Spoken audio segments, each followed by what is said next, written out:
কি যে নিব বুঝেই তো পারতেছি না। হ্যাঁ, দেখি একটা টি শার্টে নিয়ে নেই। ওই ভাইকে বলে একটা টি শার্ট দেওয়ার জন্য। আসসালামু আলাইকুম। এই যে এম ফ্যাশন রমজান উপলক্ষে চলছে ধামাকা ডিসকাউন্ট অফার। ঠিকানা টঙ্গী বিসিক আডার কল। ভাই, এই টি শার্টটা দেখেন তো। ভাই এটা দেখতে তো ভালোই আছে, কালারটাও তো সুন্দর আছে।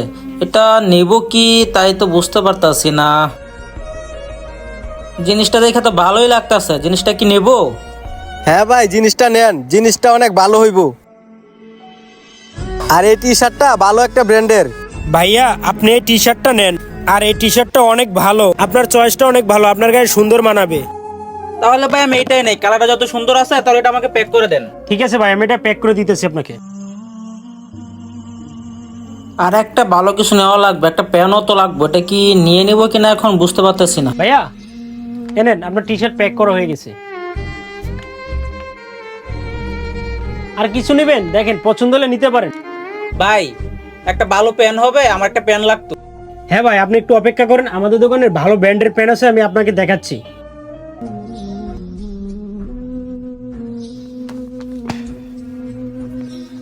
ভাই এই দেখেন, এটা আমাদের ভালো একটা ব্র্যান্ডের পেন। আচ্ছা ভাই, প্যানটা ভালো হবে তো? হ্যাঁ ভাই, আমাদের ভালো ব্র্যান্ডের পেন তো, এখানে ভালোই হবে। আচ্ছা ভাই, ঠিক আছে, তাহলে এটা প্যাক করে দেন। ওকে ভাইয়া, ঠিক আছে,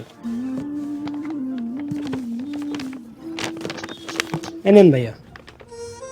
আচ্ছা ভাই, তা দুটো মিলে দাম হয়েছে কত? ভাই বেশি না, 1500 টাকা। ভাই বুঝলাম না, এত ব্র্যান্ডের ভালো মাল আপনারা এত কম টাকায় দিচ্ছেন?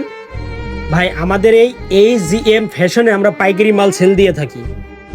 ও আচ্ছা, তাই তো ভালো কোয়ালিটির মাল এত অল্প টাকায় পাইছি। আচ্ছা ঠিক আছে, আমি টাকা দিচ্ছি, দাঁড়ান। আরে, আমার মানি ব্যাগটা কই গেল? ভাই, একটা তো ভুল হয়ে গেছে। আমি আমার মানি ব্যাগটা ভুল করে বাসায় রেখে আসছি। ভাই তাহলে এক কাজ করেন, এইগুলো আপাতত আপনার রেখে দেন, আমি বাসা থেকে টাকা এনে না তারপর নিয়ে যাচ্ছি। ঠিক আছে ভাইয়া, সমস্যা নাই, আপনি এটা নিয়ে যান, আর বাসা থেকে টাকাই না আমাদেরকে দিয়ে যান। ও আচ্ছা, তাহলে তো ভাই ভালোই হলো। তাহলে আমি বাসা থেকে টাকাটাই না আপনাকে দিয়ে আমি আর একটা কাজে যাব। ঠিক আছে ভাই, টাকাটা তাড়াতাড়ি দিয়ে যান।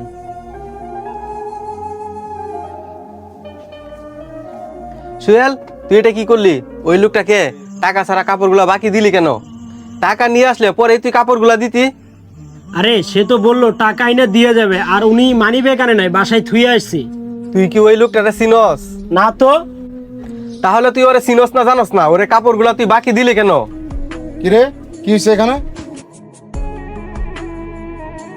কিরে, দুজনে তোর এখানে যে আড্ডা মারতেছ, বেচা কেনা কিরকম হইতাছে? ভাই, কাম তো একটা গড়ায় লাইছে। হ্যাঁ, এই কি কাম করে ফেলাইছে? দোকান খুলতে না খুলতে একটা লোকের 1500 টাকা বাকি দিয়ে লাইছি। হ্যাঁ, লোকের চিনে না জানে না, আন্তাজি হুট করে 1500 টাকা বাকি দিয়ে দিচ্ছি। কিরে, তুই ওরা চিনস যে বাকি দিছ? ভাই আমি তো বাকি দেই নাই, সে টাকাটা নিয়ে আসতেছে, আপনারা একটু ওয়েট করেন। এই, তুই যারা চিনো না জানো না তার বাকি দিছ কেন? আর ও যে আসবে তার কোনো গ্যারান্টি আছে? ওই লোকটা তো টাকা আনতে ভুলে গেছে, যদি টাকাটা আনতো তাহলে টাকা তো আমাকে দিয়েই যাইতো। এই, তোদেরকে বেতন দিয়ে রাখছি কি এগুলো করার জন্য? টাকা দেয় নাই, 1500 টাকা সকাল সকাল বাকি দিছ। আর সে যে আইব তার গ্যারান্টি কি? আর আপনি সব কথায় তোমরা তোমরা লাগাইতেছেন কেন?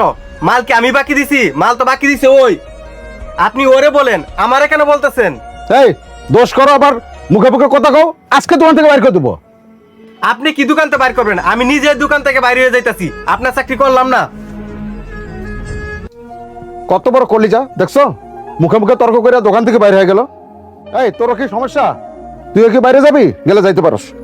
আপনি আমারে মাফ করে দেন, আর আমার বের হয়ে গেলে তো হবে না, আমার পরিবার আছে।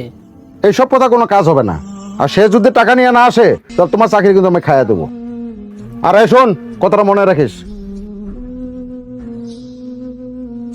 সকাল সকাল মেজাজটাই খারাপ করে দিছে, দোকানটা খুলতে না খুলতে 1500 টাকা বাকি দিয়ে দিছে।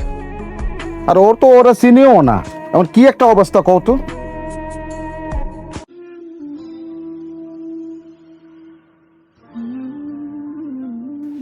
ভাই, ভাই আপনি আসছেন? হ্যাঁ ভাই আইছি, আপনার টাকাটা দেওয়ার জন্য চলে এলাম। আরে, লোকটা তো হাসা হাসা টাকা দিতে চলে এলো, তাহলে কি আমি ভুল ভাবছিলাম? এই যে বললাম টাকাটা আপনার। আসলে লোকটার প্রতি আমার ভুল বোঝা ঠিক হয় নাই। ভাই এই টাকাটা দিয়ে আপনি আমাকেও বাঁচালেন, আমার চাকরিটাও বাঁচাইলেন। না হলে ভাই আমার চাকরিটাই চলে যেত। কেন ভাই, কি হয়েছে? আর আপনার চাকরি যাবে কেন? ভাই দোকানটা খুলতে না খুলতে সকাল সকাল আপনাকে 1500 টাকা বাকি দিছি, তার জন্য মহাজন আমার সাথে অনেক চিল্লাচিল্লি করছে, বলছে আমাকে নাকি চাকরি থেকে বের করে দেবে। ভাই আমাকে অনেক বকাঝকা করছে, আর আপনি যদি না আসতেন তাহলে সত্যিই আমি শেষ হয়ে যেতাম আজকা। ও আচ্ছা, তাহলে মানুষের প্রতি আপনাদের একটু বিশ্বাস নেই? আর আমি আপনাদের টাকা মেরে দিব কেন? আর যদি টাকা মেরে দিতাম তাহলে তো আর আসতাম না। আর ভাই আমরা এখন এমন কেন হয়ে গেছি? মানুষের প্রতি একটু বিশ্বাস নেই আমাদের। আসলে আমরা মানুষরাই খারাপ। আমরা কিছু এমন এমন কাজ করি যাদের জন্য মানুষ আমাদের কাছ থেকে বিশ্বাসই হারিয়ে ফেলেছে। আর আপনার মহাজনের জায়গা থেকে আপনার মহাজন ঠিকই আছে, তাই বলে সবাইকে অবিশ্বাস করা যায় না। কিছু বিশ্বাস মানুষের উপর রাখতে হয়। আর মহাজন সাহেব, আপনিও মানুষের উপর একটু বিশ্বাস রাখেন, সব মানুষ একরকম হয় না। আচ্ছা ভাই, ভালো থাকেন। আমরা এখন সবাই এমন হয়ে গেছি, কারো প্রতি একটু বিশ্বাস করতে চাই না, কারণ ওই যে বিশ্বাস করলেই ঠকিয়ে দেয়।